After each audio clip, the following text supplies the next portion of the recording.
এই অধ্যায়ে আমরা আন্ডু এবং রেডোর ব্যবহার শিখব।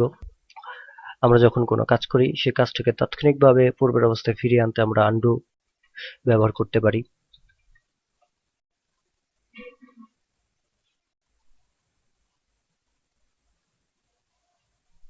যেমন ধরো আমরা কিছু লিখলাম,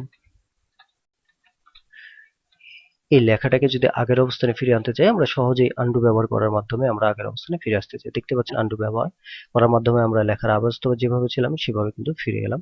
আবার আন্ডু করার পরে আমরা রিডু করে আন্ডু করা লেখাটাকে আবার ফিরিয়ে আনতে পারি। রিডু ব্যবহার করে আবার কিন্তু ফিরে এলাম। এভাবে আমরা আন্ডু করার মাধ্যমে আগের অবস্থানে এবং রিডু করার মাধ্যমে আন্ডু করার আগে যে অবস্থায় ছিল সেই অবস্থায় থাকতে পারি। সাপোজ মনে করুন আমরা কোনো বক্স কপি করে পেস্ট করলাম, এই কপি পেস্ট করার আগের অবস্থানে আমরা যেভাবে ছিলাম সেই অবস্থায় ফিরে যেতে চাই, তাহলে কিন্তু আমরা আন্ডু তে ক্লিক করার মাধ্যমে আগের অবস্থানে ফিরে যেতে পারি। আবার রিডু করার মাধ্যমে কিন্তু আবার আন্ডু করার আগের অবস্থানে ফিরে আসতে পারি। এভাবে আন্ডু করার আগের অবস্থানে আমরা ফিরে আসতে পারি এবং রিডু করার মাধ্যমে পূর্বের অবস্থাতে কিন্তু আমরা আবার ফিরে আসতে পারি। তো এইভাবে কিন্তু আমরা আন্ডু এবং রিডু ব্যবহার করার মাধ্যমে আমরা আমাদের ডকুমেন্টকে কাজ করার সময় ব্যবহার করতে পারি। মনে রাখবেন আন্ডু ব্যবহারগুলো কিন্তু সর্বশেষ থেকে শুরু হবে। সাপোজ মনে করেন আপনি এভাবে কপি করলে পেস্ট করলেন, এভাবে কয়েকটি পেস্ট করলেন, আপনি এখন চাচ্ছেন এই লেখাটিকে আপনি মুছে দিবেন বা এই টেবিলটিকে মুছে দেবেন, সেক্ষেত্রে আপনি আন্ডু ব্যবহার করতে যাচ্ছেন। এক্ষেত্রে আপনি এই লেখাটিকে মুছে দেবেন কিন্তু এই লেখাটি বা এই বক্সটি থাকবে, সেক্ষেত্রে কিন্তু আন্ডুর ব্যবহার কার্যকর হবে না, কেননা আন্ডু করলে সর্বশেষে আমরা যে কাজটি করি সেই কাজটি আন্ডু হতে থাকে। সাপোজ আমরা এখানে কিছু লিখলাম, এখন যদি আমরা আন্ডু লিখি তাহলে এই লেখা থেকে আন্ডু শুরু হবে। সর্বশেষ আমরা যে লেখাটি লিখি সেই লেখা থেকে কিন্তু আন্ডু শুরু হয়।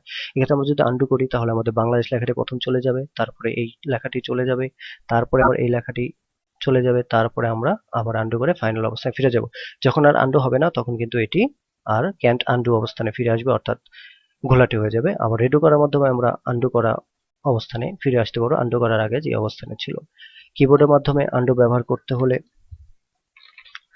আমাদেরকে কিবোর্ডের সিটিআরএল বাটনটি চেপে ধরে রেখে জ্যাট চাপতে হবে, ফলে আন্ডু হবে।